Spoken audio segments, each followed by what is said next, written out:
Welcome to my online classes. आज आपके लिए एमएससी फाइनल ईयर के लिए यूनिट फर्स्ट होगी ऑपरेशन रिसर्च की, और जिसका मैं क्विक रिवीजन करवाऊंगी। अब आपका एग्ज़ाम आने वाला है एमजीएसयू यूनिवर्सिटी का, तो इसीलिए मैंने ऑपरेशन रिसर्च के लिए केवल क्विक रिवीजन बनाने के लिए ये वीडियोस बना रही हूँ। तो अब हम केवल इसमें ये पढ़ेंगे ऑपरेशन रिसर्च में यूनिट फर्स्ट के अंदर जो चीज़ें इम्पॉर्टेंट हैं, जो चीज़ें आपकी इम्पॉर्टेंट हैं उनको हम पढ़ेंगे। ठीक है, इम्पॉर्टेंट होंगे जो डेफिनेशंस प्लस में जो क्वेश्चन होंगे मतलब मेथड्स के, उनके हम एग्जांपल्स पढ़ेंगे। और अब आपके एग्ज़ाम है इसलिए मैं आपको क्विक रिवीजन करवाऊंगी। तो देखिए स्टार्ट करते हैं हम।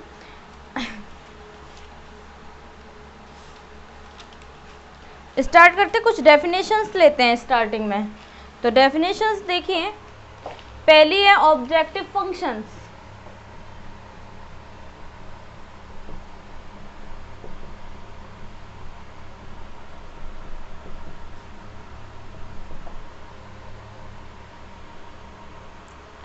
इन a LPP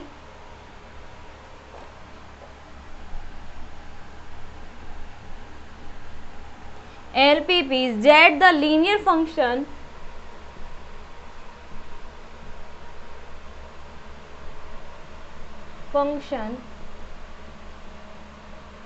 of the variables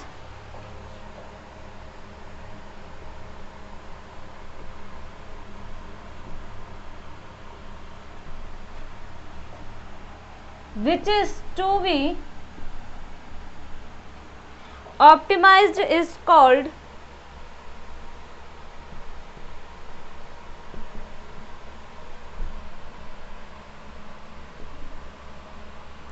its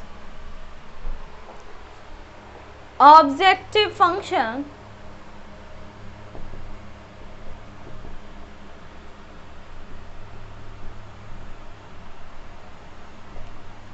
for example maximum z equal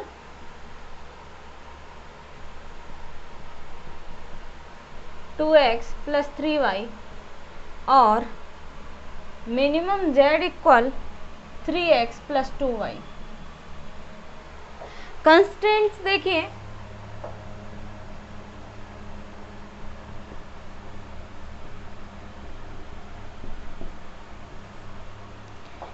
in a LPP the set of given conditions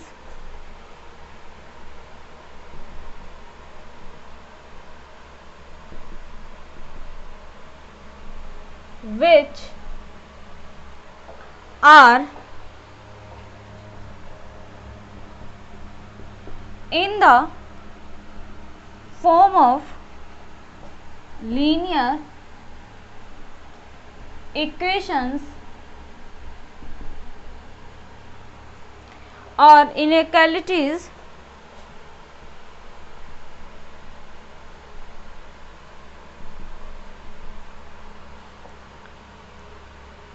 are called its concentrate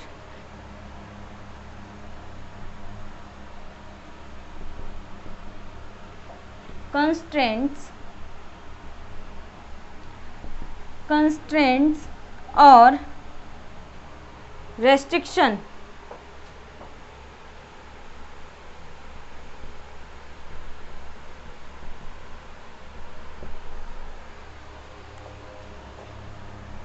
For example,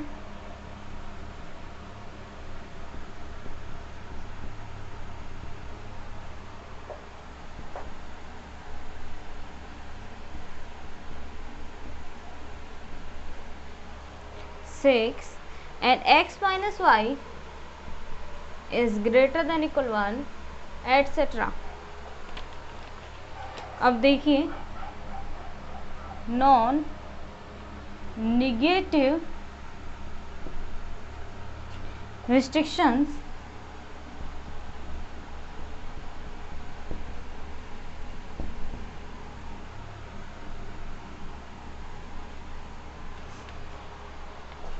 in a LPP all the variables x, y, etc. are positive or 0, that is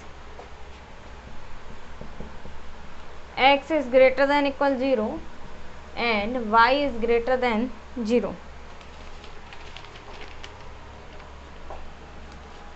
देखिए हम यहाँ तक की definitions पढ़ें तो क्या क्या है डेफिनेशंस। देखिए ऑब्जेक्टिव फंक्शन, इसके साथ में और भी डेफिनेशन है एलसी की, एलआई की, एलडी की, जो आप पढ़ चुके हो और आती है आपको, बीएससी फाइनल ईयर में पढ़ चुके हो और इजी भी है, इसलिए मैंने आपको वो नहीं करवाई है और जो इम्पोर्टेंट्स हैं वो डेफिनेशंस मैंने लिए हैं। तो ऑब्जेक्टिव फंक्शंस की क्या है, इन ए एलपीपी, एक एलपीपी में Z the linear function of the variable, Z एक लीनियर फंक्शन होगा, यानी x1 plus x2 plus x3 इस टाइप्स की इक्वेशंस होंगी। Variable which is to be optimize is called its objective function. ये क्या कहलाता है, ऑब्जेक्टिव फंक्शन कहलाता है। For example maximum Z equal कितना है 2x प्लस 3y और मिनिमम जेड इक्वल कितना होगा 3x प्लस 2y। ये मतलब इस टाइप्स की इक्वेशंस होंगी, यानी कि z में वेरिएबल होंगे और वेरिएबल की इक्वेशंस के रूप में होगी, उसको हम कहेंगे z कहेंगे, ठीक है।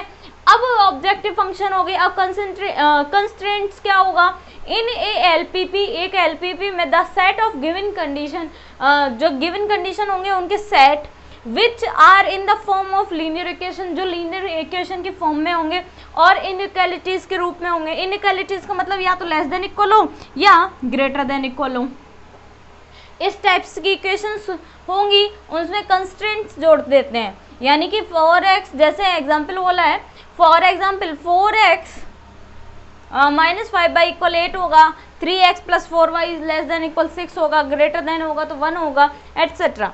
अब है नॉन नेगेटिव रिस्ट्रिक्शंस, यानी अगर in a LPP all the variables x and y etcetera are positive, जब जीरो मतलब पॉजिटिव होंगे तो उनको हमेशा जितने भी आएंगे, मान लो x1 आया, x2 आया, x3 आया, उनको ग्रेटर देन इक्वल 0 के रूप में लिखी जाती हैं।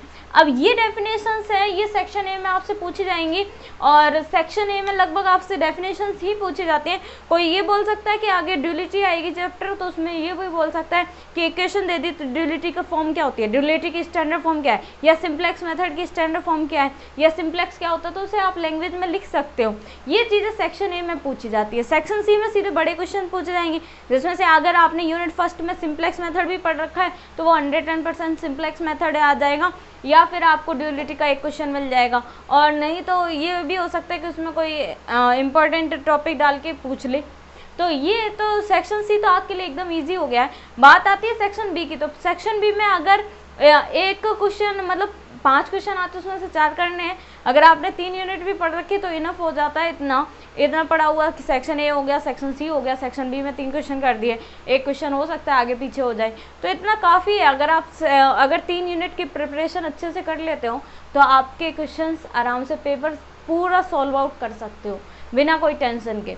बस ये है कि आपको एक बार पढ़ना ज़रूर है। आप ये मत सोचना कि OR आप हाँ ये ऐसे होता है, ये ऐसे ऐसे ऐसे ऐसे बन गए, नहीं, ऐसा कुछ नहीं है, क्योंकि OR हार्ड भी नहीं कह सकते और सिंपल भी नहीं कह सकते। OR को पढ़ना पड़ेगा आपको। अब आप इसका स्क्रीनशॉट लें।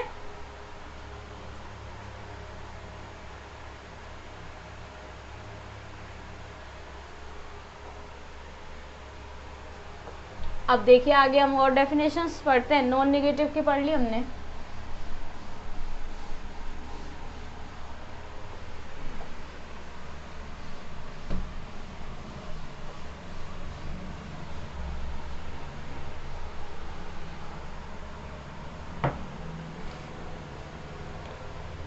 अब mathematical model of A LPP.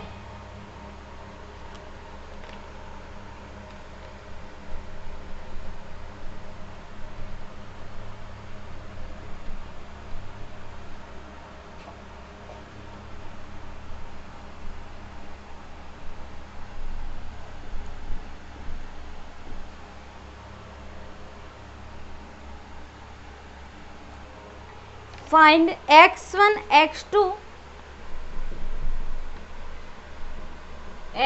x2 up to xn which optimize z equal c1 x1 plus c2 x2 up to cn xn. Equation number 1. Subject to restriction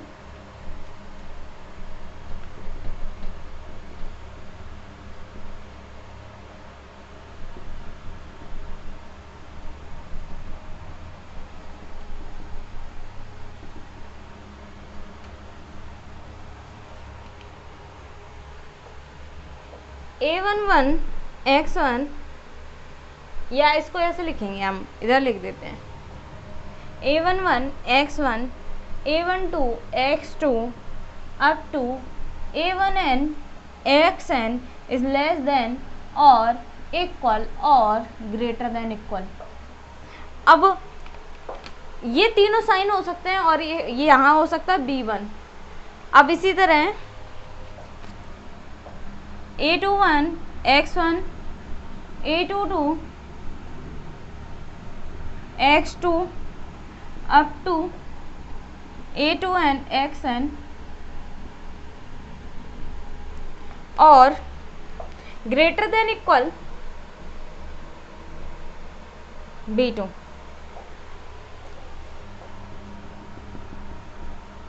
आगे है am1 x1 am2 x2 up to amn xn less than equal or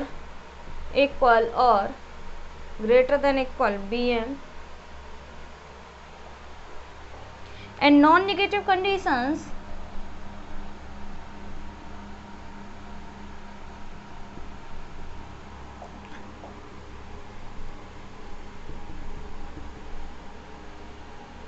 xj is greater than equal 0, j equal 1 to n,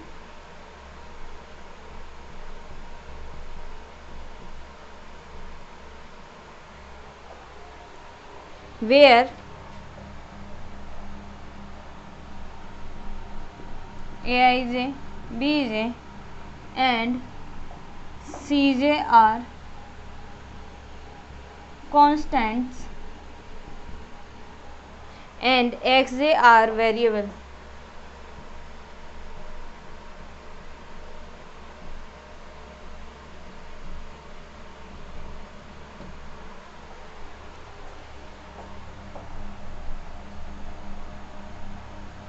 Note 1. The word optimize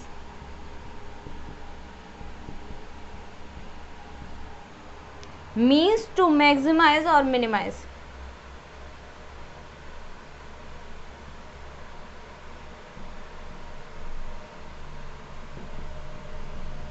और minimize.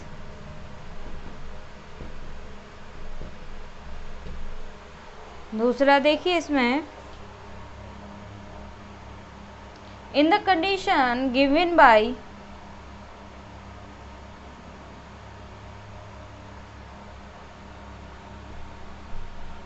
in condition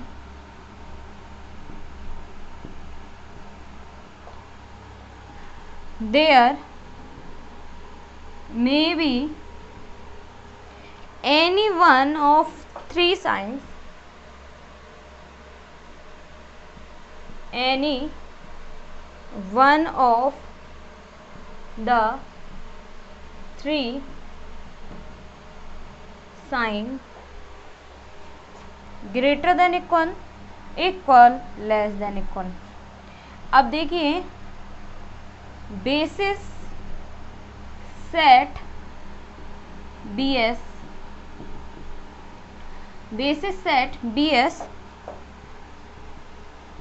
a spanning set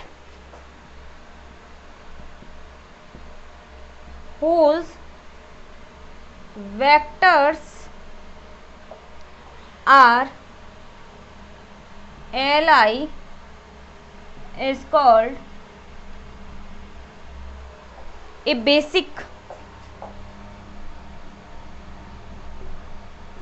set. Thus a set B contained in En is a basis of En if, इसमें पहली condition है B is Li, B spans En. देखिए अब mathematical model of एएलपीपी की mathematical order क्या होगी या ये कहें कि फॉर्म क्या होगी, तो देखिए find x1 x2 up to xn which optimize का मतलब है मैक्सिमम या मिनिमम कंडीशन में होगा z, तो z इक्वल c1 x1 लिखेंगे plus c2 x2 up to cn xn, equation number 1। अब सब्जेक्ट टू द रिस्ट्रिक्शन यानी कि concentrate, subject to the concentrate T के रूप में लिखेंगे s डॉट टी, यानी सब्जेक्ट टू कंस्ट्रेंट्स बोल सकते हैं, तो इसे बोलते हैं a11 x1 plus a12 x2 up to a1 x1 और इसकी वैल्यू लेस देन इक्वल और ग्रेटर देन इक्वल में हो सकती है b1। इसी तरह a21 के लिए दिखाएंगे और इसी तरह am1 x1 plus am2 x2 up to amn xn के लिए भी दिखाएंगे, वो ग्रेटर देन इक्वल bm होगी। एंड नॉन नेगेटिव कंडीशंस होगी xj is greater than 0, j की वैल्यू 1 to n और where aij, bj and cj are constants and xj are variables हैं। नोट पहला देखिए, the word optimize means, optimize का मतलब क्या है, मैक्सिमम और मिनिमाइज और मैक्सिमाइज, यानी कि कंडीशन z या तो मिनिमम में होगी या मैक्सिमम में होगी, केवल z नहीं लिखा मिलेगा। इन कंडीशन दे में be any one of the three science greater than equal, equal, less than equal. अब देखिए बेसिक सेट की डेफिनेशन है,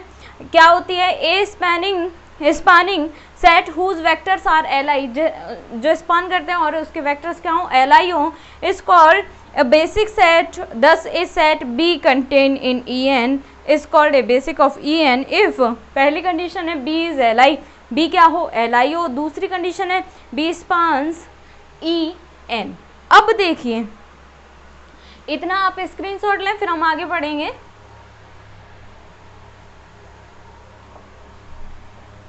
अब देखिए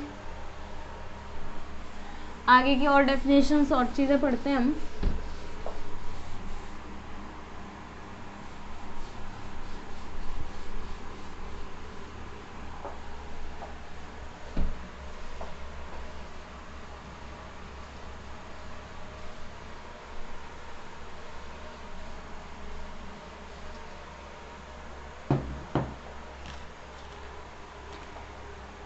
अब देखिए basic feasible solution,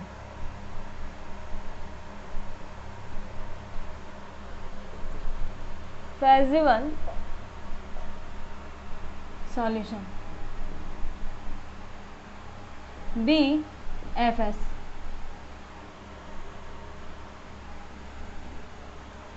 in ALPP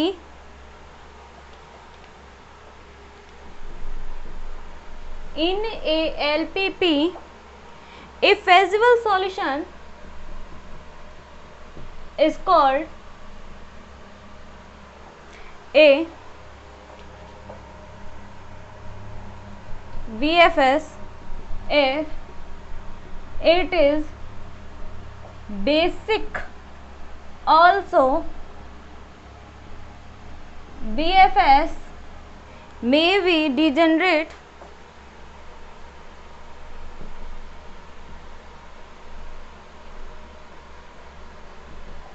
or non degenerate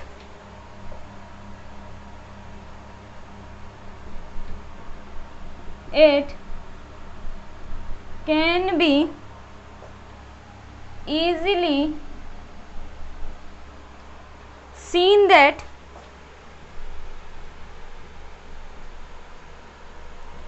in the BFS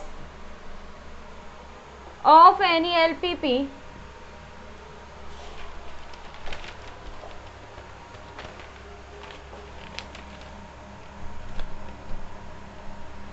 containing M constraints and N, M is less than N variables has, पहला at least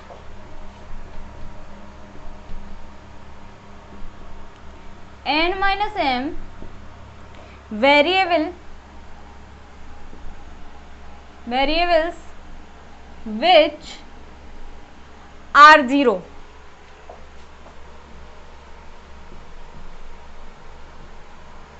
दूसरा है no variables which is negative.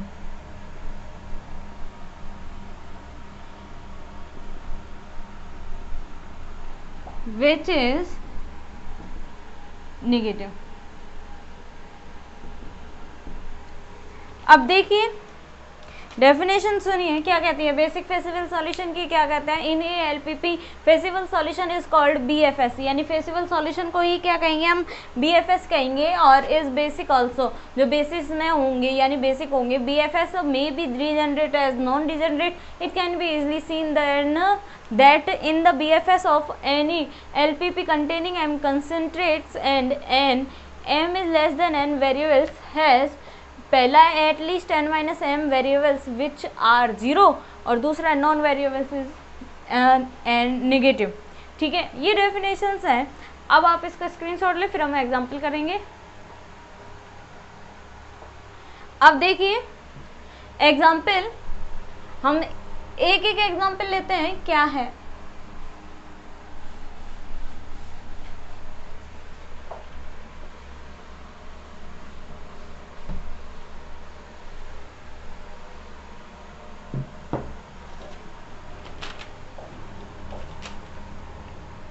Example देखिए, simplex method पर example based है, सीधा simplex method है ये. Use simplex method. Maximum z equal 5x1 plus 3x2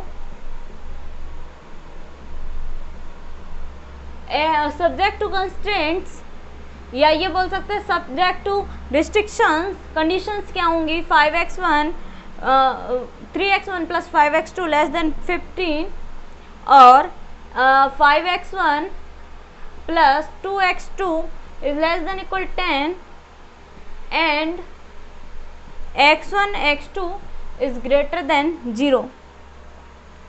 अब देखिए ये यहाँ पर हम सबसे पहले इसमें सॉल्यूशन करेंगे सिंप्लेक्स मेथड से, है ना. तो देखिए सबसे पहले स्टैंडर्ड फॉर्म लिखेंगे. नाउ इन स्टैंडर्ड फॉर्म में लिखेंगे तो देखिए मैक्सिमम z, ये एज इट इज छोड़ दूं मैं, मैक्सिमम की कंडीशन है z है तो ये एज इट इज. यहाँ पर लेस देन इक्वल का साइन है तो यहाँ पर कुछ जोड़ना पड़ेगा मैं, तो यानी कि मैं इसको नेक्स्ट लाइन में लिखती हूँ. यहाँ देखिए मैक्सिमम z, यहाँ सब्जेक्ट टू कंस्ट्रेंट ये होगा 3x1 प्लस 5x2. क्या जोड़ें जो 15 के बराबर होता है, यानी कि कुछ जोड़ना ही पड़ेगा. तो हमें ये कंडीशन ज़्यादा है और इसमें हमें ऐड करना पड़ेगा लेस देन इक्वल का साइन हो, तो हम यहाँ पर x3 ऐड करेंगे.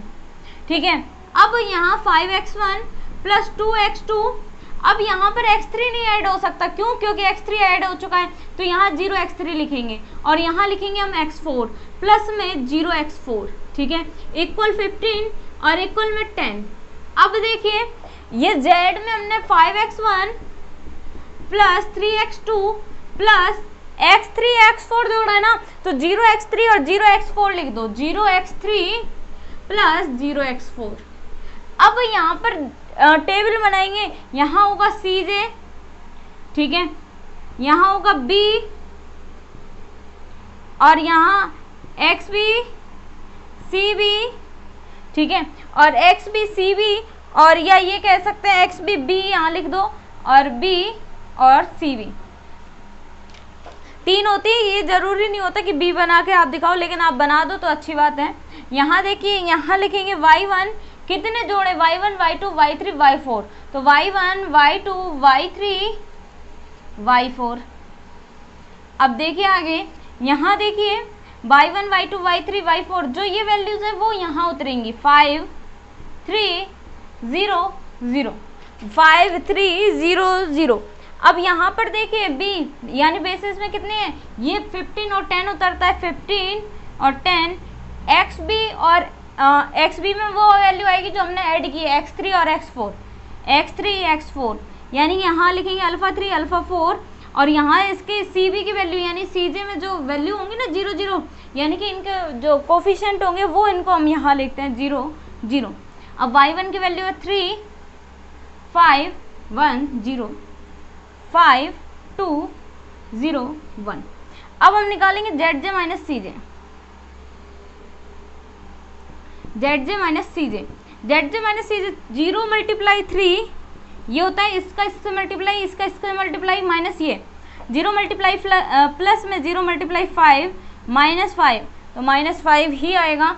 फिर देखिए 0 मल्टीप्लाई 5 0 0 मल्टीप्लाई 2 0 ये आएगा माइनस के 3 फिर 0 0।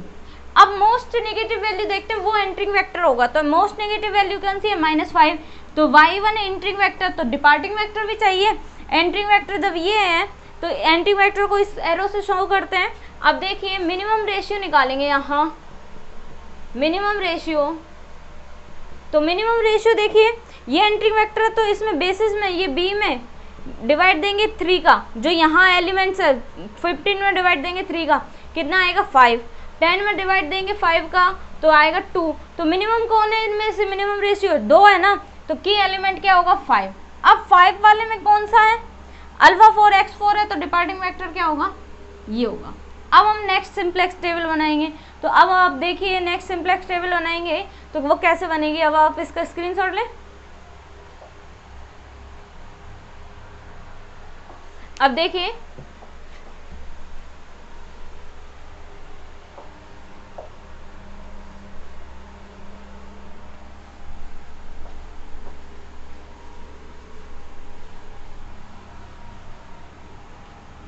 अब यहाँ पर बनाएंगे वापस सीधे,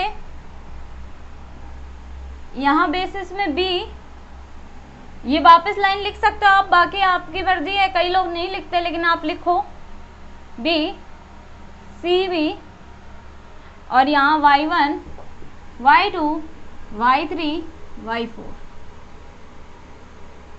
यहाँ आएगा 5 3 0 0 कितना था 5 3 0 0।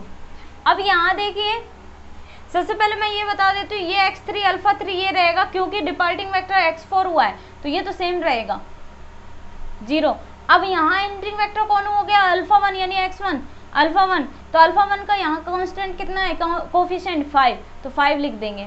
अब बाकी की टेबल में 5 है ना की एलिमेंट, तो 5 वाली जो रो होगी उसमें 5 का डिवाइड जाएगा, जो की एलिमेंट होता है उसका उस रो में डिवाइड जाता है, तो 10/5 करेंगे 2 ये 1, ठीक है, ये 2/5 और ये आएगा 0, ये आएगा 1/5।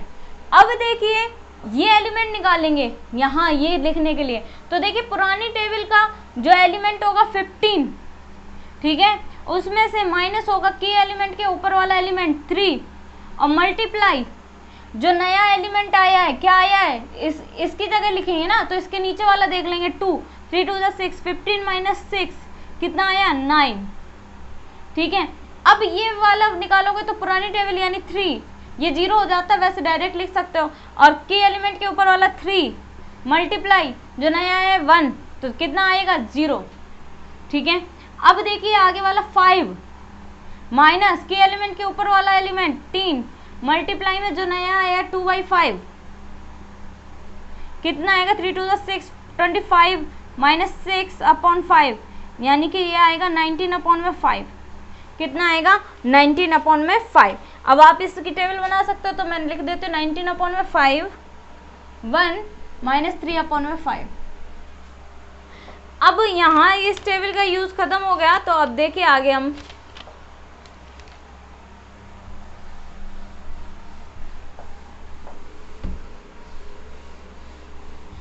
निकालेंगे क्या, वही जेड जे माइनस सी जे। तो अब आप जेड जे माइनस सी जे निकालोगे तो इसका मल्टीप्लाई 0, 5 माइनस 5 0, और आगे मल्टीप्लाई करके निकाल सकते हो। तो वो मैं वैल्यूज बता देती हूँ आपको, डायरेक्ट ये आएगी -1 0 1। ठीक है, अब मिनिमम रेशियो वापस निकालेंगे। सबसे पहले तो बताइए most negative, Z J minus सी जे तब तक आएगा जब तक मोस्ट नेगेटिव वैल्यू चलती आ रही है, और ग्रेटर देन 0 आ गया तो वो सॉल्यूशन हो जाएगा। अब -1 है, नेगेटिव मोस्ट नेगेटिव, तो इसमें इंटिंग वेक्टर देखेंगे तो 9 में डिवाइड देंगे किसका, यहाँ 9 में डिवाइड देंगे 19/5 का, 9 डिवाइड में 19/5, यानी कि 9 मल्टीप्लाई 5 अपॉन में 19। ठीक है, और दूसरा में डिवाइड देंगे 2 डिवाइड में 2/5, यानी 2 मल्टीप्लाई 5/2, ये आएगा 5 आएगा। तो बताओ मिनिमम तो ऑब्वियस सी बात है 19/5 आएगा। मिनिमम कौन सा आएगा 19/5, यानी कि एलिमेंट ये आएगा। अब दोबारा बनाओगे तो ये सीजे, ये बेसिस में बी, ये आएगा एक्स बी बी और सी बी, यहाँ आएगा 5 3 0 0, y1 y2 y3 y4, यहाँ आएगा x3। अब x3 नहीं आएगा, क्यों, डिपार्टिंग वेक्टर हो गया x3, तो x3 तो निकल जाएगा। एंट्रिंग वेक्टर कौन हो गया y2, तो x2 अल्फा 2, y2 की वैल्यू यहाँ कितनी है 3, x1 पहले से ही है 5 अल्फा 1 x1। अब 19/5 का डिवाइड देंगे यहाँ पर तो कितना आएगा 45 अपॉन में 19। ठीक है, अपॉन ये 0 ये 1, ये इसमें दोगे 5 अपॉन में 19, और आगे सॉल्व करोगे तो -3 अपॉन में 19। इसको सॉल्व करके देख सकते हो आप। और ये वैल्यू कैसे निकालेंगे, वही है कि 2 माइनस पुरानी टेबल, नया टेबल का एलिमेंट 15 अपॉन में 19 मल्टीप्लाई 2 अपॉन में 5, तो 5 9 45 18, और ये आगे सॉल्व आउट कर लेना तो आपकी आएगी 20 अपॉन में 19।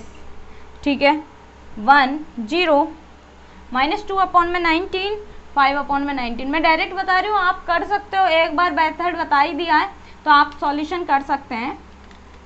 अब देखिए जेड जे माइनस सी जे क्या है आपके पास में, वो आएगा 0 0 5 अपॉन में 19 और 16 अपॉन में 19। सॉल्व कर सकते हो। जेड जे माइनस इसका मल्टीप्लाई प्लस में माइनस ये, इसका मल्टीप्लाई माइनस ये, इसका मल्टीप्लाई माइनस ये। ठीक है, अब देखिए जेड जे माइनस सी जे ऑल पॉजिटिव।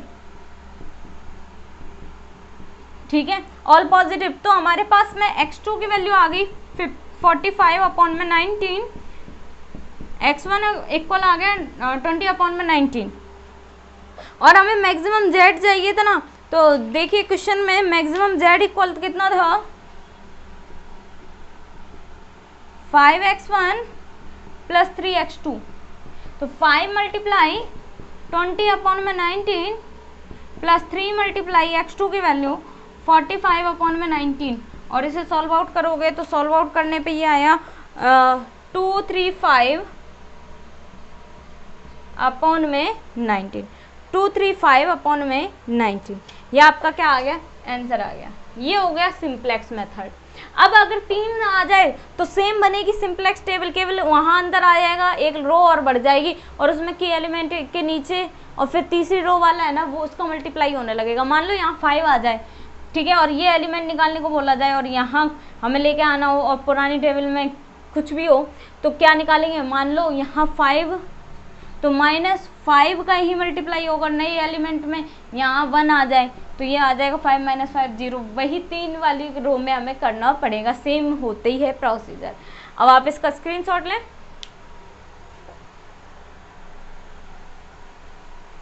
अब देखिए आगे बढ़ते हैं हम।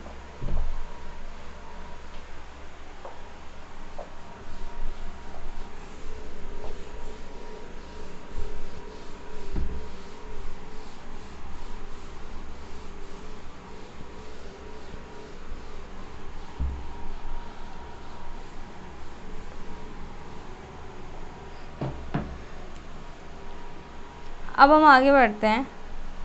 अब हमारे पास है बिग एम मेथड, यानी कि इसमें स्लैक वेरिएबल बोले थे, अब हम सरप्लस वेरिएबल जोड़ेंगे, यानी कि greater than less than equal का साइन था, अब ग्रेटर देन इक्वल का साइन होगा। देखिए हम सॉल्व आउट करते हैं और बाकी सेम होगा। एग्जाम्पल है solve the following LPP by simplex और बिग एम मेथड।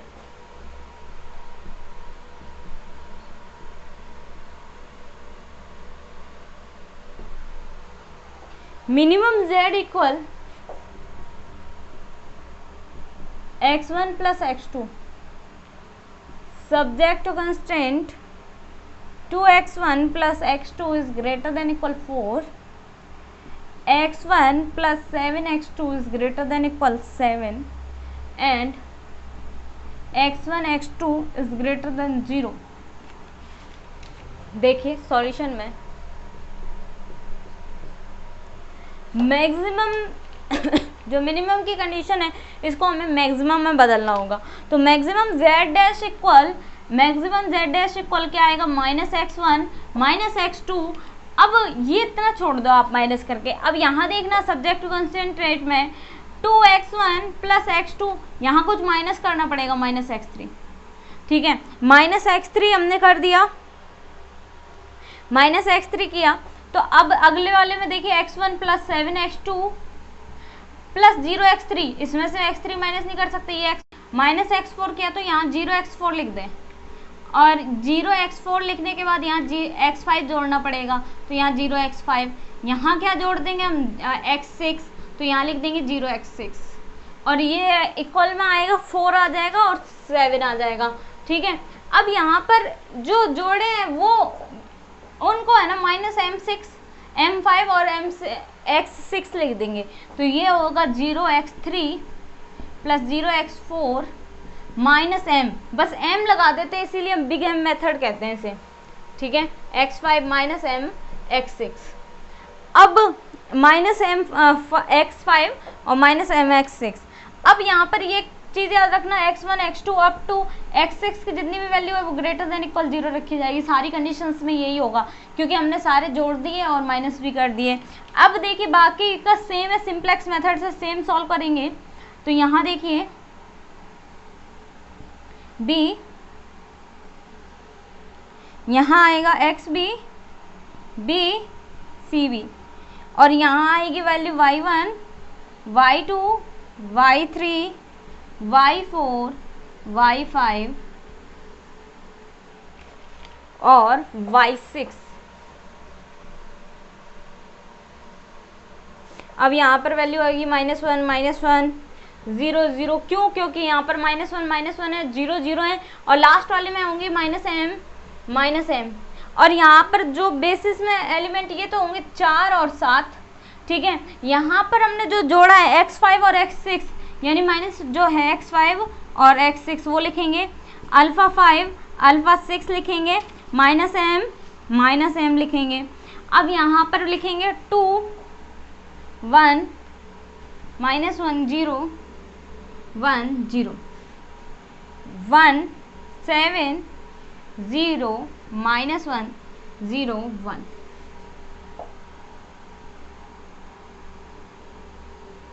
अब देखिए यहाँ आएगा zj माइनस cj, यहाँ पर सॉल्व आउट करेंगे तो ये देखिए माइनस के 2m -m -3m -1 यानी -3m + 1।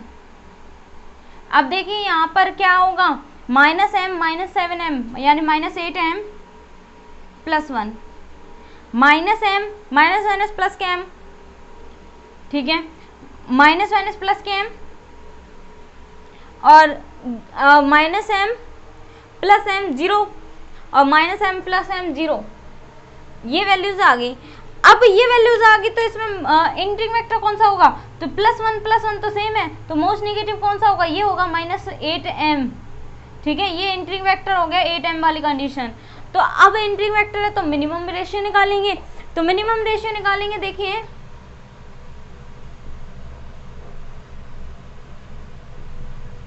मिनिमम रेशियो क्या आएगा, ये वाली लाइन यानी 4/1 यानी 4 आ गया, और दूसरा 7/7 यानी 1 आ गया। बताओ मिनिमम रेशियो कौन देता है, ये वाली कंडीशन देती है, तो इसको हम क्या कहेंगे, की एलिमेंट कह देंगे।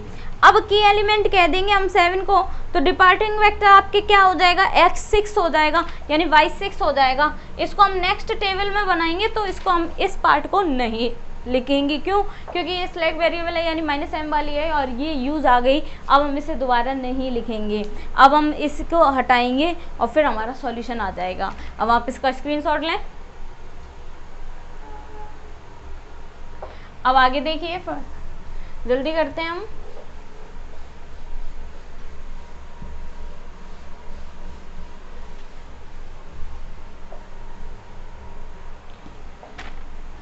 आगे सीजे ये आएगा B X B B C B और y1 y2 y3 y4 y5।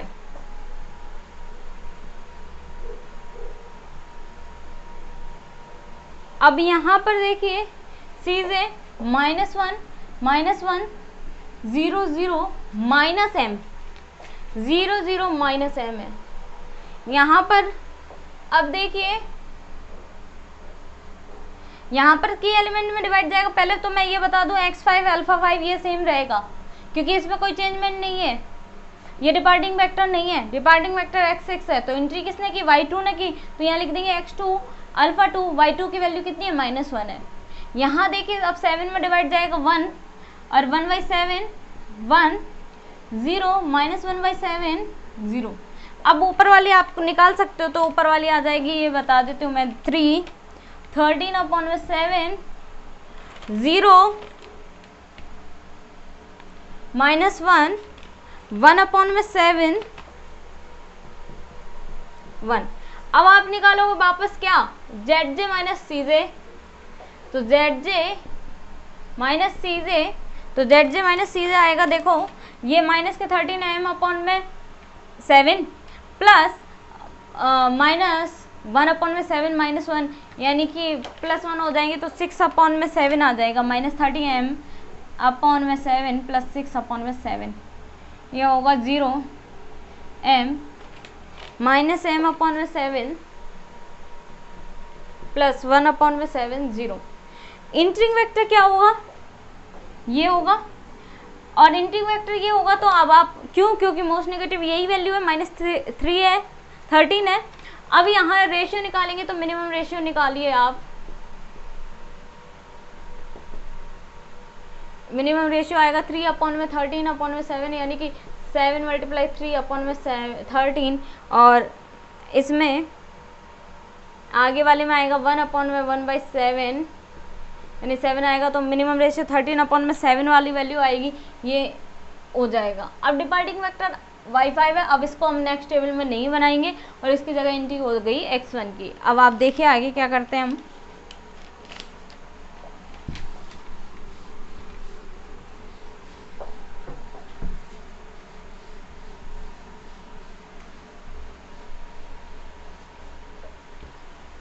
अब आएगा एंट्री वेक्टर में, देखिए सीजे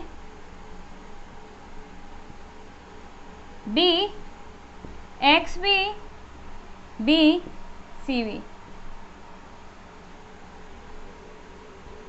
यहाँ आएगा y1 y2 y3 y4 तक आएगा, -1 0 0। यहाँ एंट्री वेक्टर हो गया x1 अल्फा 1 -1 अल्फा 2 x2, ये आएगा 3/13/7 यानी कि 21/13 आएगा।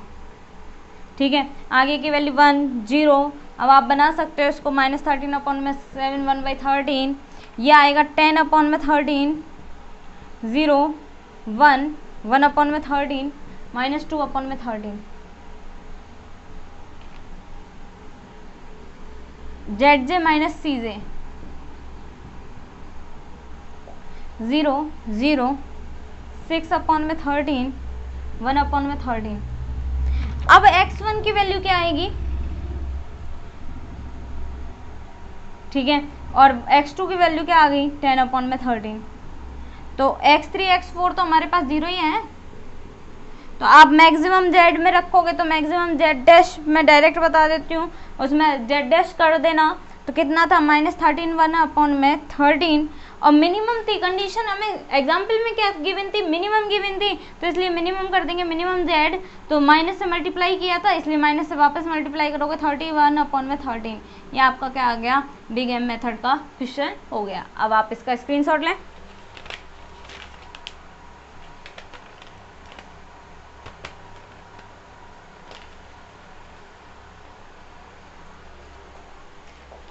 अब देखिए, अब हम आगे बढ़ें।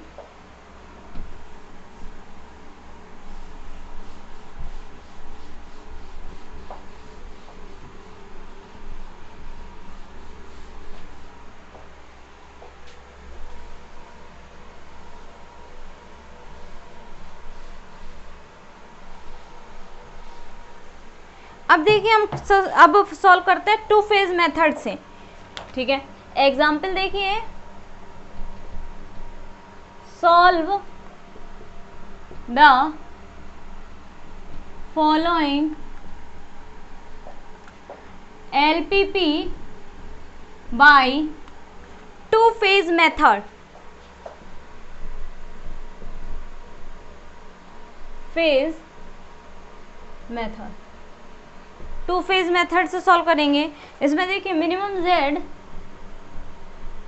इक्वल है 2x1 plus 9x2 plus x3, subject to constraints x1 plus 4x2 plus 2x3 is greater than 5, 3x1 plus x2 plus 2x3 is greater than 4, and x1 x2 x3 is greater than 0।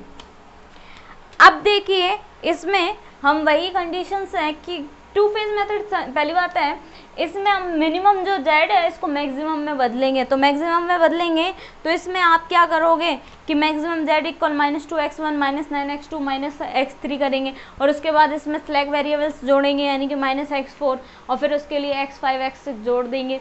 अब minus करेंगे इनमें, क्योंकि greater than equal का sign है, और यहाँ तक करने के बाद हम फर्स्ट फेज मेथड लगाएंगे। तो देखिए, पहले मैं करती हूँ, आपको बताती हूँ।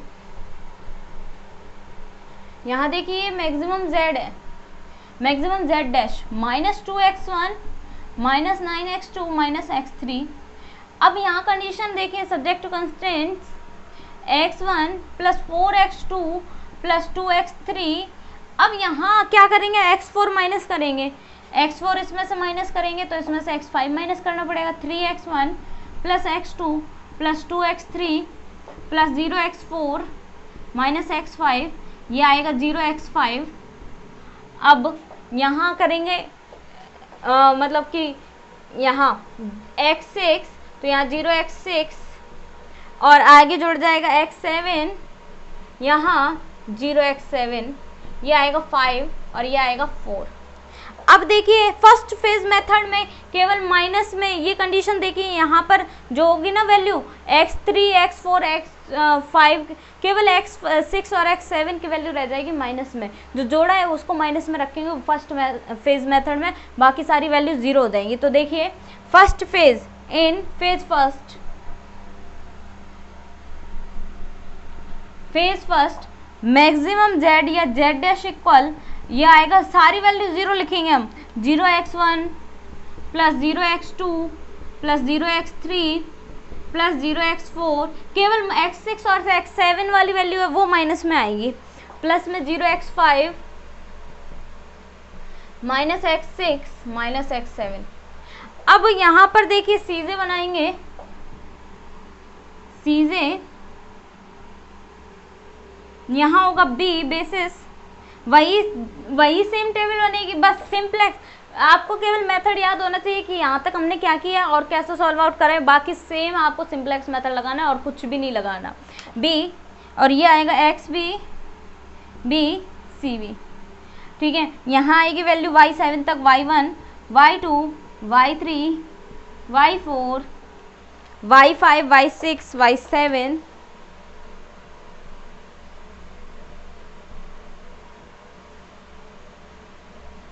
और यहाँ पर ये सारी वैल्यू 0 0 0 0 0 -1 है,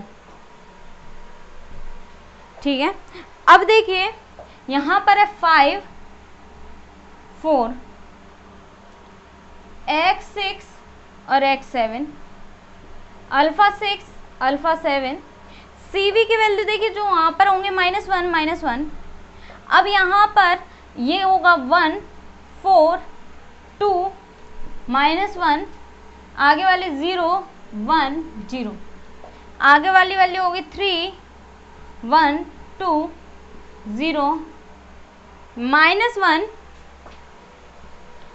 0 1। देखो यहाँ पर ये यूनिट वेक्टर मतलब मैट्रिसेस बननी चाहिए, इसलिए हम ऐसे करते हैं। अब निकालेंगे वापस वही ZJ माइनस CJ, तो ZJ माइनस CJ आप निकालोगे -1 -3 यानी कि हो जाएंगे -4 और -4 यानी कि 0 -4 आएंगे, ये -5 आएगा, आगे वाला -4 1 1 0 0। अब देखिए इंटीग्रल वेक्टर क्या होगी, ये होगी और 4 आएगा, ये 5/4 आएगा, तो मिनिमम आपको ऑब्वियस सी बात है ये समझ में आ रहा है। तो डिपार्टिंग y6 हो जाएगा, डिपार्टिंग क्या हो जाएगा y6, और जो बिग एम मेथड में -m आ जाती थी ना, बस वहाँ पर बिग एम मेथड में y6 को हटा देते थे, सेम यहाँ भी यही प्रोसेस है, y6 को हम क्या करेंगे हटा देंगे। अब आप इसका स्क्रीनशॉट लें।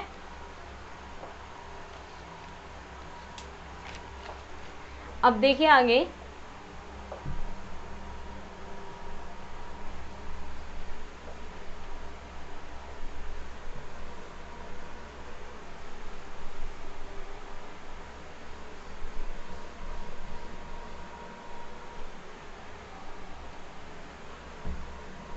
ये 0 0 वाला ध्यान रखना। अब y6 हट गया, तो अब हम वापस बनाएंगे कंडीशंस। तो देखिए सेकंड टेबल बनेगी हमारी CJ की,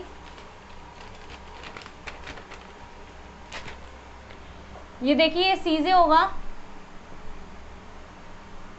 ये बेसिस में B होगा, ये XB होगा, B होगा, CV होगा।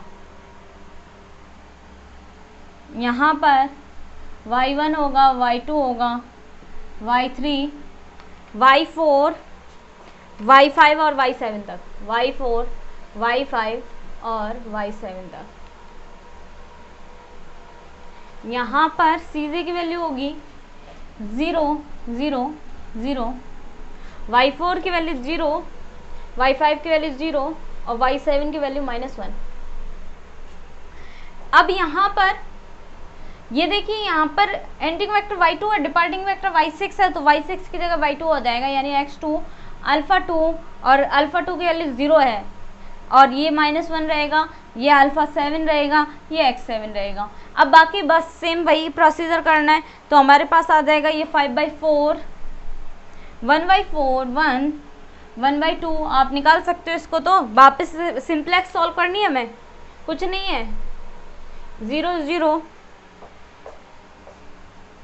11/4 11/4 0 3/2 1/4 -1 1। अब यहाँ पर ZJ माइनस CJ निकालेंगे, ZJ माइनस CJ, तो ये आएगा -11/4 0 -3/2 -1/4 1 0। तो इंट्री वेक्टर ये होगा, और डिपार्टिंग वेक्टर कौन सा हो जाएगा, आप minimum ratio entry vector most negative यही है, तो आप निकाल सकते हो। यहाँ तो 5 आ जाएगा, ये 4/11 यानी कि 11/4 हो जाएगा। तो 11/4 के लिए कौन सा डिपार्टिंग वेक्टर है, y7 वाला है, तो ये डिपार्टिंग वेक्टर हो गया। अब आगे इन सिंप्लेक्स टेबल फिर से बनाएंगे, तो अब आप देखिए आगे सिंप्लेक्स टेबल हम बनाते हैं।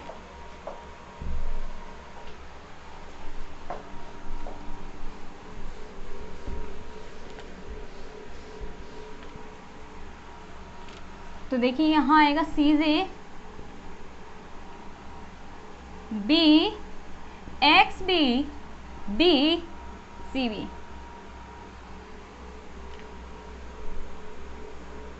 y1 y2 y3 y4। अब y7 डिपार्टिंग है तो छोड़ दो, उसको y5 तक लिखेंगे। अब देखिए यहाँ पर 0 0 0 0 0। अब यहाँ पर देखिए यहाँ आएगा x2 अल्फा 2 0 और यहाँ पर एंट्री वेक्टर अल्फा 1 है ना, तो x1 अल्फा 1 0। अब देखिए यहाँ पर ये आएगा 11/4 का डिवाइड जाएगा 1 1 0 और यहाँ जाएगा तो 6/11 1/11 माइनस 4/11 और यहाँ पर केवल अंतर आ जाएगा 1 0 1 और 4/11 माइनस 3/11 और ये 1/11। अब यहाँ पर निकालेंगे जेड माइनस सीजे, तो जेड माइनस सीजे आप सारा बताओगे तो सारे जीरो आएंगे। जेड माइनस सीजे क्या आ गया 0 0 0 0 0। अब फेज फर्स्ट खत्म, फेज फर्स्ट खत्म तो फेज सेकंड में क्या होगा, तो फेज सेकंड में केवल अंतर आएगा कि जो बाकी के कोफिशिएंट थे उनके कोफिशिएंट लिख दिए जाएंगे x5 तक के, और x6 और x7 जो हमने जोड़ा था उसको हमने मतलब x4 और x5 से लेके हमने जो घटाया था ना उनके कोफिशिएंट जीरो हो जाएंगे, केवल x3 तक के लेंगे। अब देखिए नाउ फेज सेकंड,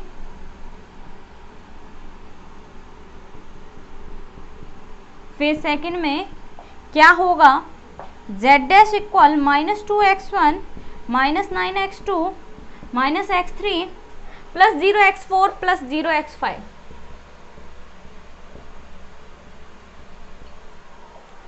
अब देखिए यहाँ पर आप वापस बनाएंगे तो ये देखिए मैं बता दूँ आपको, मैं डायरेक्ट लिख के बताती हूँ, बाकी के सेम रहेंगे ये x2 x1, बस यहाँ पर अल्फा 2 अल्फा 1 यहाँ जो कोफिशिएंट 0 0 है वो आ जाएंगे कितने -2 और -9। x2 का कितना है -9 है ना, और ये कितना आएगा -2 आएगा, और यहाँ पर ये सेम उतरेंगे, ये सारी वैल्यूज क्या होंगी सेम उतरेंगी, ये आएंगे 1 1, केवल कोफिशिएंट चेंज कर लेते हैं। क्यों, क्योंकि यहाँ 0 हो गया, अब सॉल्यूशन नहीं हो रहा, इसलिए कोफिशिएंट है ना जो लास्ट वाले हैं जो माइनस किए थे उनको हमने 0 0 मान लिया x4 x5 को, और बाकी को हमने कोफिशिएंट लिख दिए जिनके कोफिशिएंट थे ओरिजिनल। 0 1 4/11 minus 3/11 1/11 1 0 6/11 1/11 minus 4/11। अब इसका जेड माइनस सीजे निकालोगे तो मैं जेड माइनस सीजे और बता दूं, जेड माइनस सीजे ये आएगा 0 0 माइनस 37/11 और 25/11 निकाल सकते हो ये आप 1/11। तो जो इंट्रिक वेक्टर है वो ये होगा। तो डिपार्टिंग वेक्टर बताओ, मिनिमम रेशियो निकालेंगे तो मिनिमम रेशियो आएगा 4 वाला ऊपर वाली वैल्यू 6/11 11/6 आएगा, सही है। तो डिपार्टिंग वेक्टर कौन सा होगा x1, तो डिपार्टिंग वेक्टर क्या हो गया x1 हो गया। अब हम आगे सॉल्व आउट करते हैं, तो देखिए अब हम आगे सॉल्व आउट करेंगे।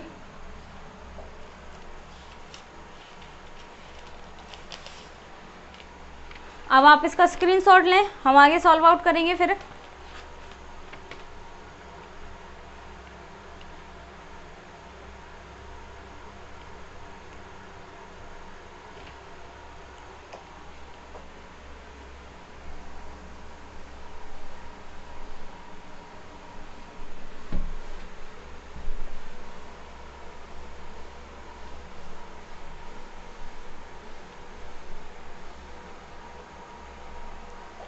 अब देखिए आगे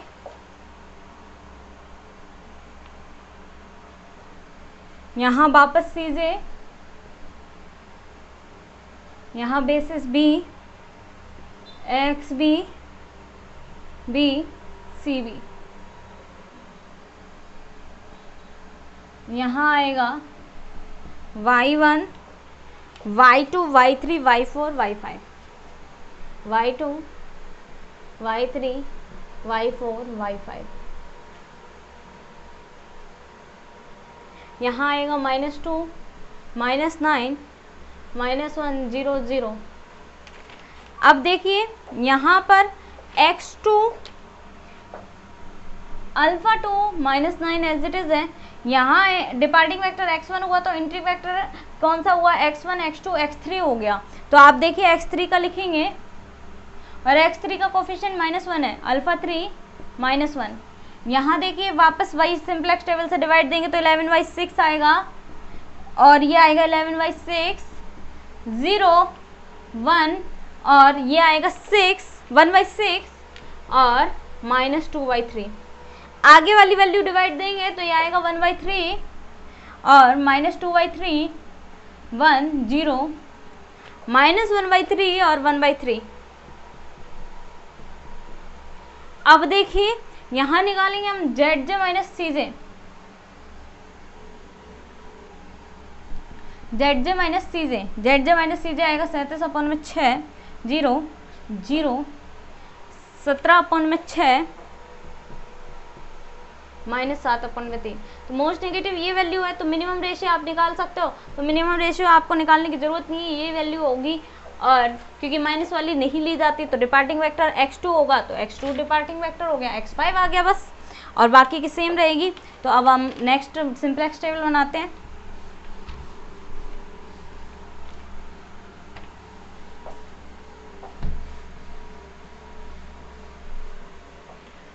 नेक्स्ट सिंपलेक्स टेबल होगी CJ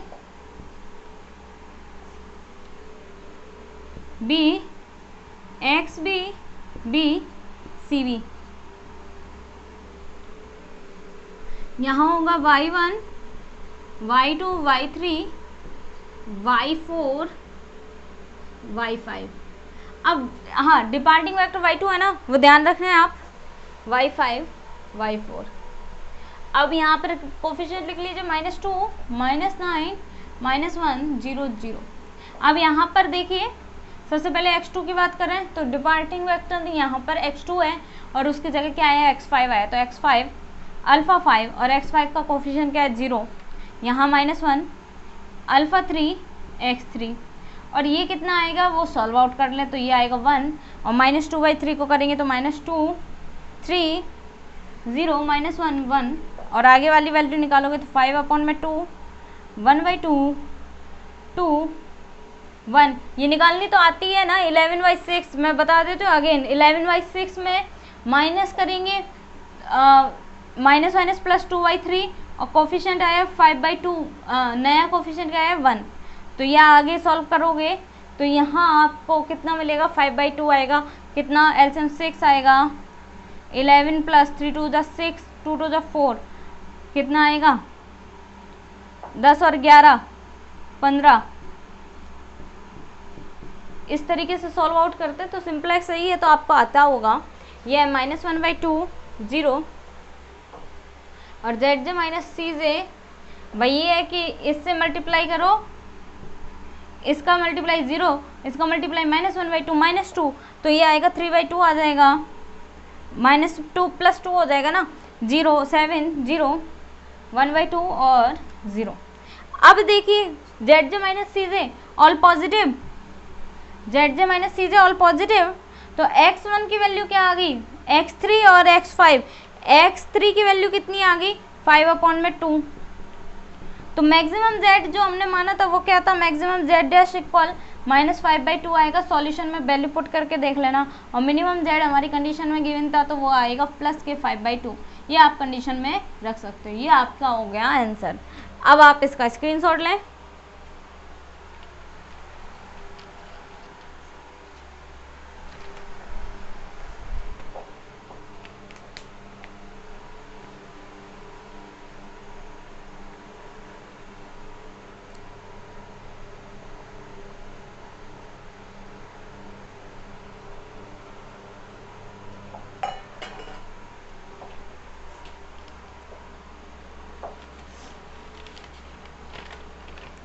अब हम एक और एग्जांपल लेते हैं, वो है डीजेनरेसी का।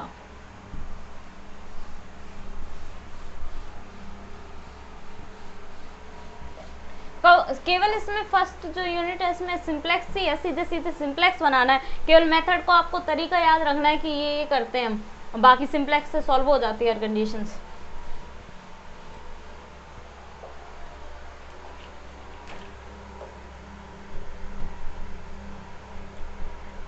degeneracy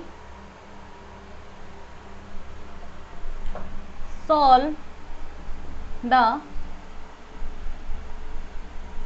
following LPP.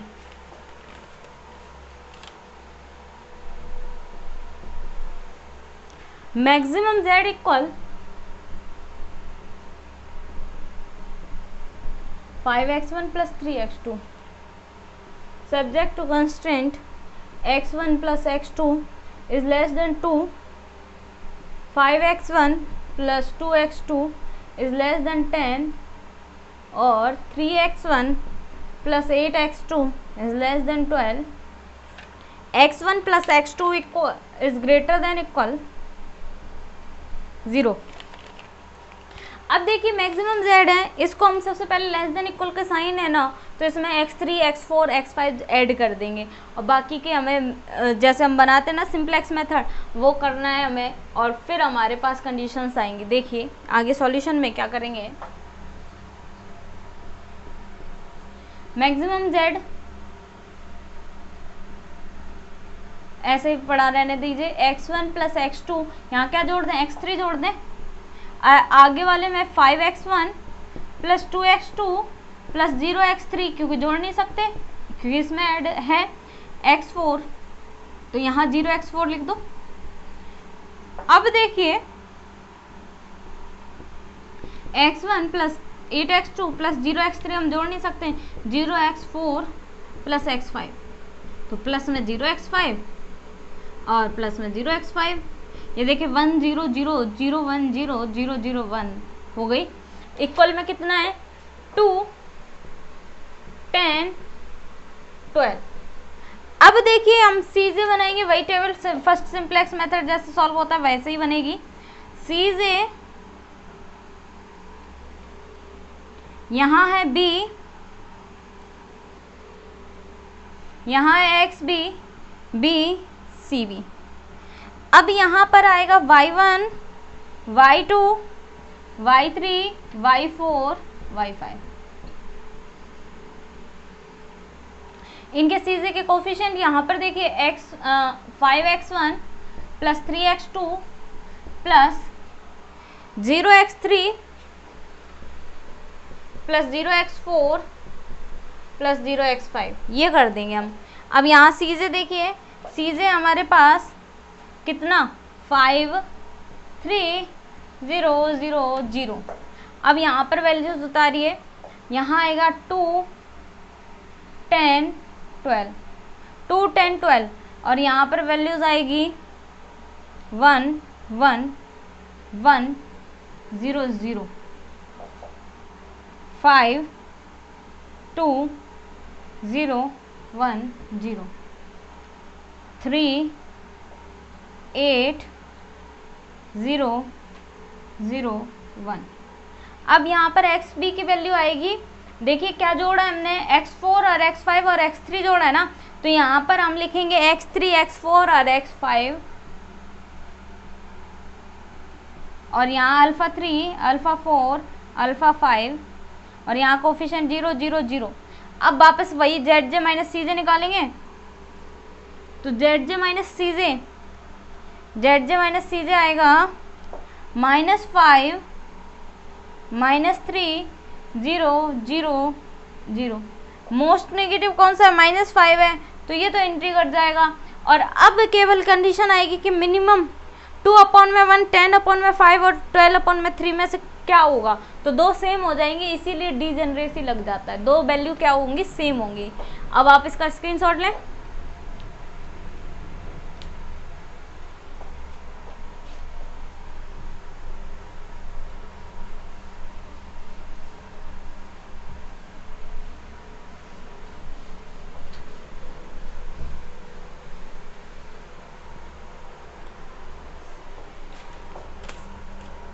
अब देखिए मिनिमम ऑफ कितने में से 2/1 10/5 और 12/3 हो जाएगा और मिनिमम इसमें से आएगा 2 2 4। अब इसमें से चॉइस करो कि कौन सा है, तो अब डीजेनरेसी मेथड लगेगा और डीजेनरेसी ये कहता है कि हमने जो y3, y4 और y5 है ना यूनिट वेक्टर मैट्रिसेस, इनको हम शुरू में लिख लेंगे और शुरू में लिखने के बाद इनको हम लास्ट में उतारेंगे, बाकी का सेम रहेगा, उसके बाद डिजनरेसी लगेगा।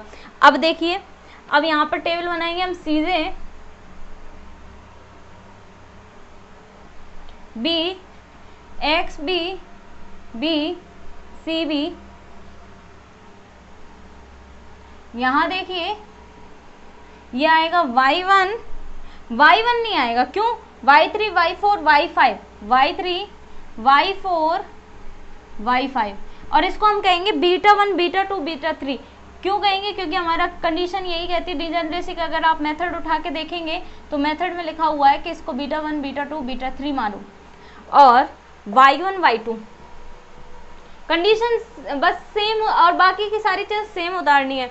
अब y3 y4 y5 के लिए कंडीशन क्या थी? 0 0 0 थी, तो 0 0 0, और इसके लिए y1 के लिए थी 5 और इसके लिए थी 3, ठीक है। और बाकी की वैल्यू हमारे पास आएंगी, मैं उतार देती हूँ 2 10 12, और यहाँ पर x3 x4 x5 था वो सेम रहेगा। बस डिजनरेसी में पहले ये कंडीशन करनी पड़ती है, अंतर कुछ नहीं आता लेकिन करना पड़ता है। मैं alpha 3 alpha 4 alpha 5 0 0 0 1 0 0 0 1 0 0 0 1।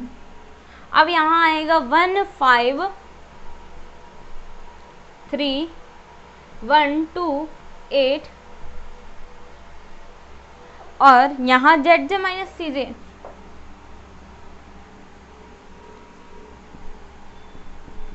Z J minus सी जे क्या क्या आएगा? देखो 0 आएगा 0 आएगा 0 आएगा, और यहाँ -5 आएगा -3 आएगा। तो इंट्रिक वेक्टर होगा कौन सा? Most negative -5। अब वापस क्या निकालेंगे? Minimum of. अब -5 में मिनिमम ऑफ देखिए 1 by 1।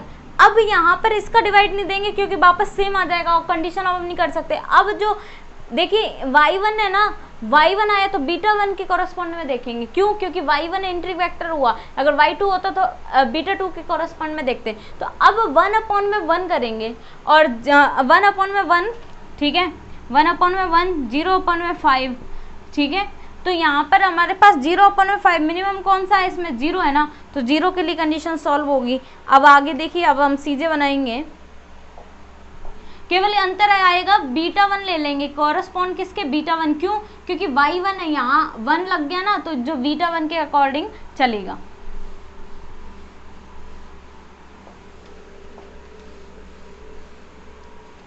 अब देखिए यहाँ पर वापस सीजे,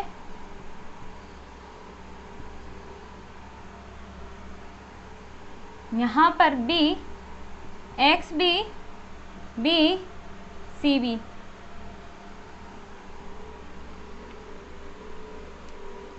यहाँ पर आएगा, ये आएगा y3 0 y4 0 0 y5, y1 और y2।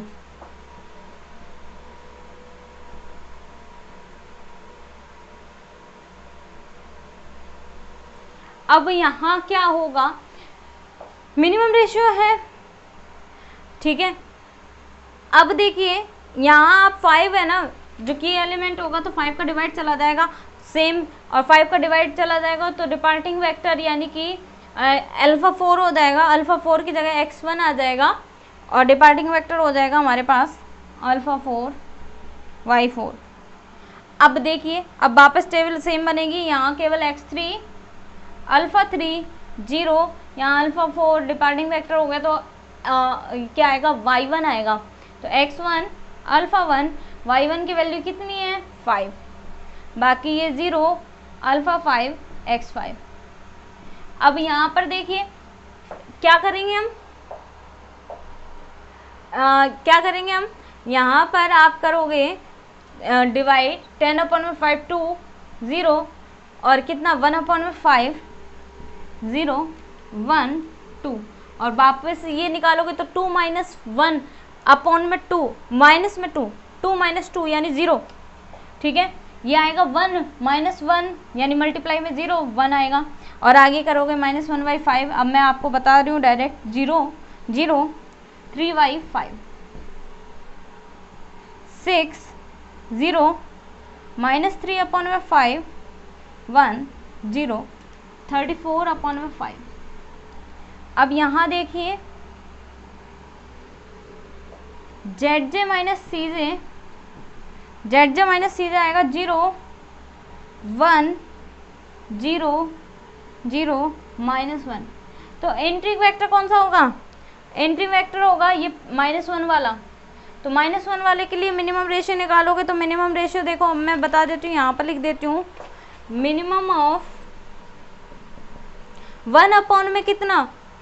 मिनिमम ऑफ 1 में 3/5, ठीक है। इसी बेसिस में मतलब कि y2 गया ना एंट्री वेक्टर, तो y2 के अकॉर्डिंग y2 यहाँ पर देखिए, यहाँ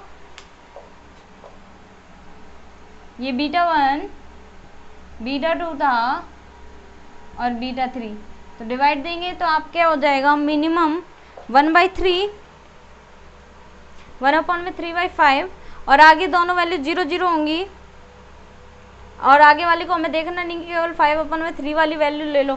क्यों? क्योंकि 0 0 आप लेोगे तो वापस है ना डिपार्टिंग वेक्टर नहीं आएगा, इसलिए कंडीशन ये वाली लेंगे 1 वाली। तो 3 में 5 आ जाएगा, तो 3 में 5 आपका क्या हो जाएगा? की एलिमेंट हो जाएगा। 3 में 5 जब की एलिमेंट हुआ तो ये α3 निकल जाएगा, y3 निकल जाएगा, तो y3 निकल जाएगा, तो ये एरो यहाँ आ जाएगा। अब आप इसका स्क्रीनशॉट लें।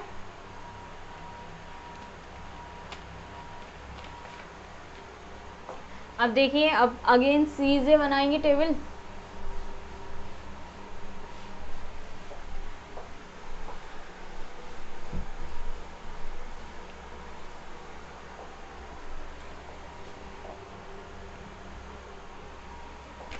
आगे देखिए CJ की टेबल बनाएंगे।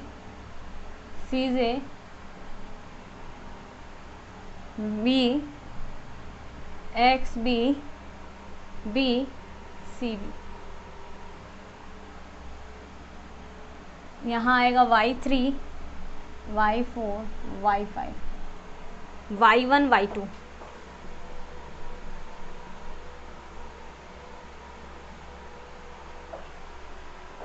अब यहाँ पर 3/5 का डिवाइड जो आएगा तो यहाँ आएगा 0 5/3 और यहाँ आएगा -1/3।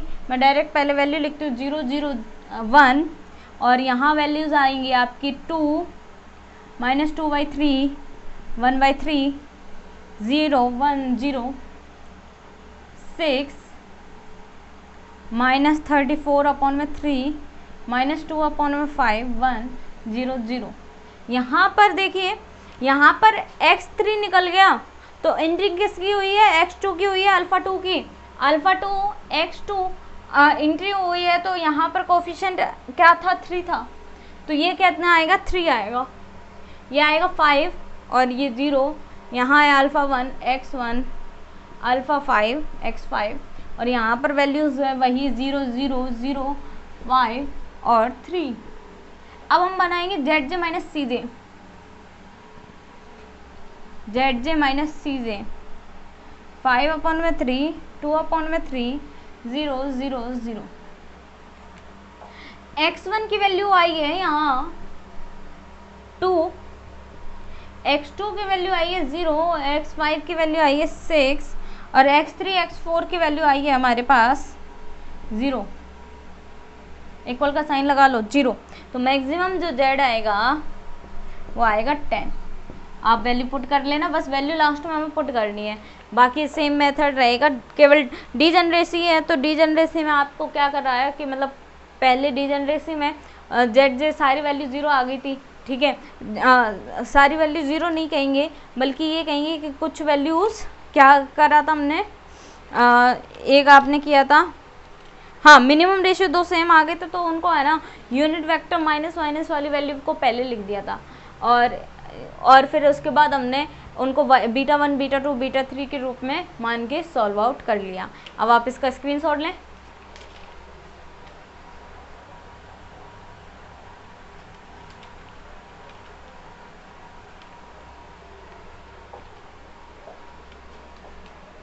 अब देखिए, अब हम बात करेंगे आगे किसकी, बताते हैं हम आपको। ये हमारा चैप्टर फर्स्ट कंप्लीट हुआ है सिंप्लेक्स मेथड का, जो सिंपल सिंप्लेक्स की तरह सॉल्व होती है। अब हमारा है ड्यूलिटी। ड्यूलिटी पे एक दो क्वेश्चन ही पूछे जाएंगे, बाकी इसमें से डिजनरेसी और इसमें से आपको मिल जाएगा, बिग एम मेथड भी मिल जाता है, एकदम इजी पूछ लेता है तो बिग एम मेथड तो जरूर पूछते ही है, आपको मिल जाएगा कि बिग एम मेथड है क्या। तो अब देखिए, अब हम स्टार्ट करेंगे चैप्टर नंबर अपना second, duality. Chapter second, duality. तो ड्यूलिटी तो आपको आती है, एकदम इजी है। ड्यूलिटी बनाते कैसे हैं, तो इसका एक एग्जांपल मैं लेती हूँ।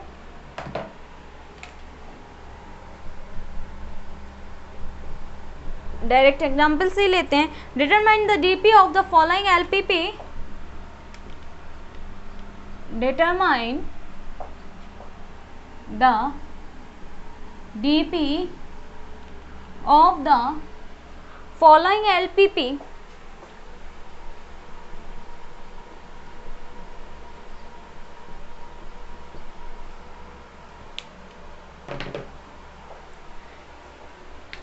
क्या है, minimum z equal 2x1 plus 2x2 plus 4x3 और यहाँ सब्जेक्ट टू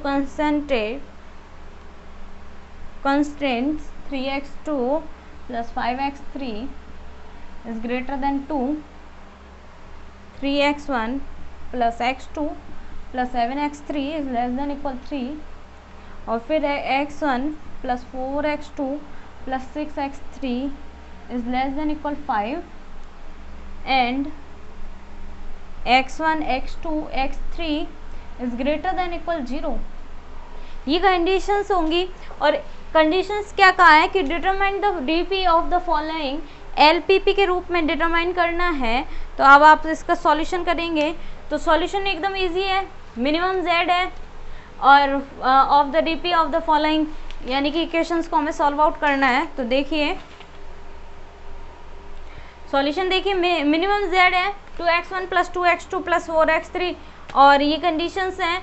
तो यहाँ पर सबसे पहले ये ग्रेटर देन इक्वल का साइन है तो सारे ग्रेटर देन इक्वल में चेंज कर लो, तो यहाँ माइनस से मल्टीप्लाई कर देंगे इन दोनों इक्वेशंस को। अब देखिए आगे सॉल्व करते हैं हम।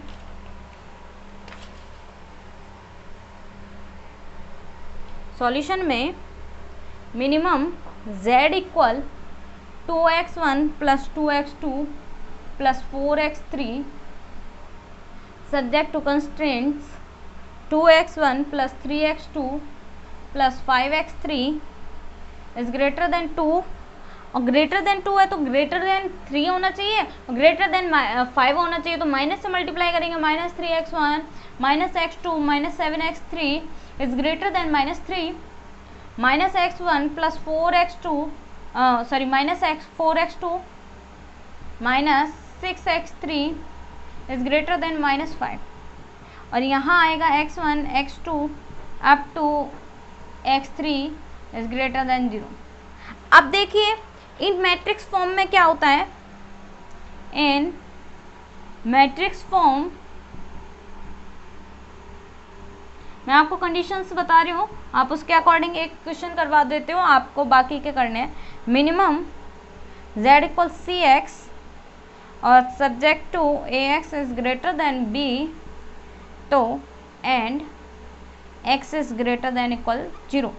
तो यहाँ तक कि आप कंडीशन समझेंगे तो क्या होगा, ये क्वेश्चन दिया था इसमें ग्रेटर देन का साइन तो सारे ग्रेटर देन में करोगे क्योंकि कंडीशन मिनिमम में है तो ग्रेटर देन इक्वल का साइन आएगा, तो आपने सारों में माइनस कर दिया। अब ये कह रहा कि minimum z equal C X होता है तो कंडीशन होती है सब्जेक्ट टू कंस्टेंट क्या होती है, A X is greater than B होती है and x is greater than 0 होता है। अब यहाँ से कंपेयर करेंगे कि हमारे पास a की वैल्यू क्या है, b की वैल्यू क्या है, x की वैल्यू क्या है, c की वैल्यू क्या है। अब आप इसका स्क्रीनशॉट लें।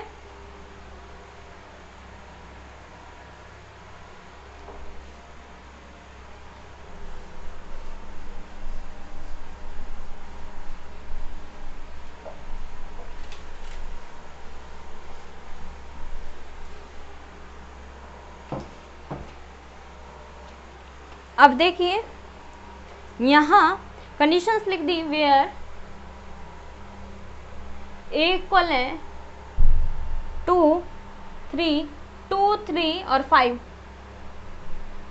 और फिर है -3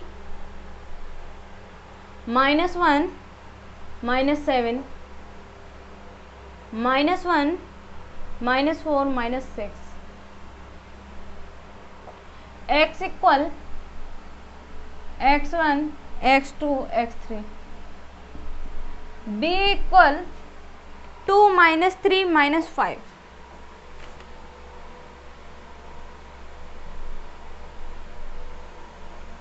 c इक्वल है 2 2 4। अब ये तो हो गया। अब इसको हम मैक्सिमम में बदलते हैं। ड्यूलिटी क्या कहती है, इसको मैक्सिमम में बदल दो सारी कंडीशंस को, और जेड डी यहाँ पर बी का ट्रांसपोज डब्लू होता है, और यहाँ पर सब्जेक्ट टू कंस्ट्रेंट्स ए का transpose W is less than C का ट्रांसपोज, और and W is greater than equal 0 होती है। ये कंडीशन याद रखना, इनकी आप कंडीशंस याद रख लोगे ना तो आपको एकदम ईजी पड़ेगा, कुछ भी नहीं है। और मैक्सिमम के लिए भी कंडीशन होती है, वो आप सॉल्व आउट कर सकते हो, एकदम इजी है। ये छोटे क्वेश्चन से पूछा जाता है, डायरेक्ट ही बोल दिया जाता है कि स्टैंडर्ड फॉर्म क्या है, तो आप स्टैंडर्ड फॉर्म बता सकते हो। अब यहाँ के इस कंडीशन के लिए इस इक्वेशन नंबर 1 दे दें तो हमें ए का ट्रांसपोज मालूम होना चाहिए। ए का ट्रांसपोज आपके पास क्या आएगा,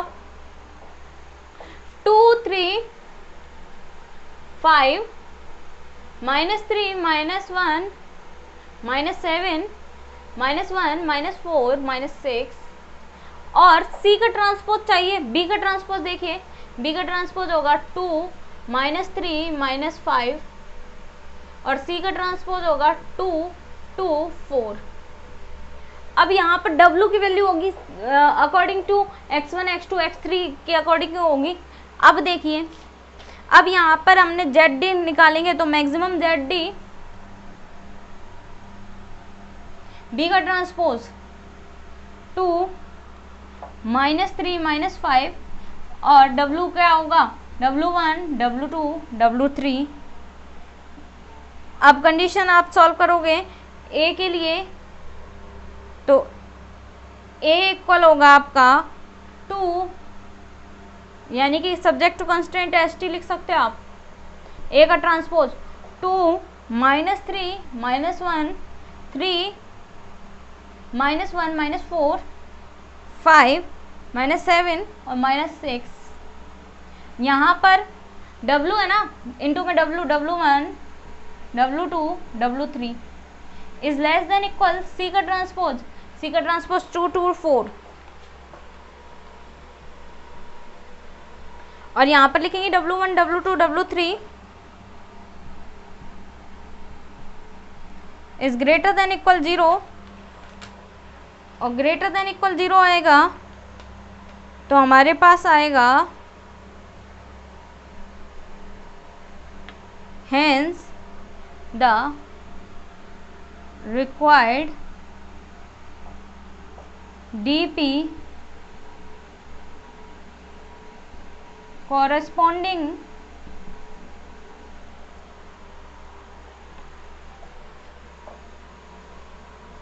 to given pp is as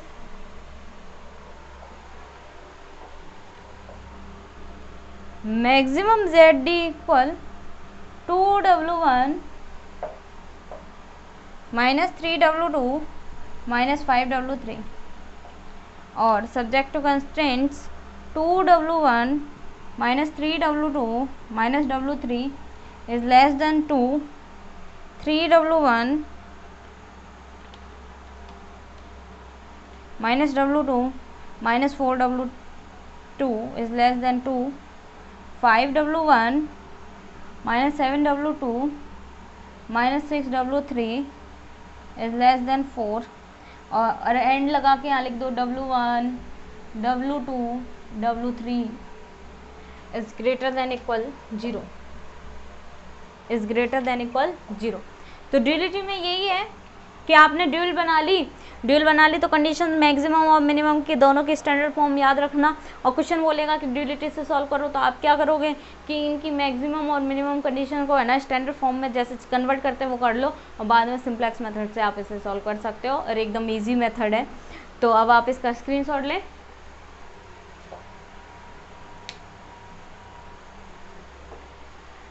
तो ये थे आज हमारे यूनिट फर्स्ट में जो इम्पोर्टेंट क्वेश्चंस थे या ये कहीं इम्पोर्टेंट मेथड्स थे, उनके एक एक पैटर्न मैंने आपको बता दिए।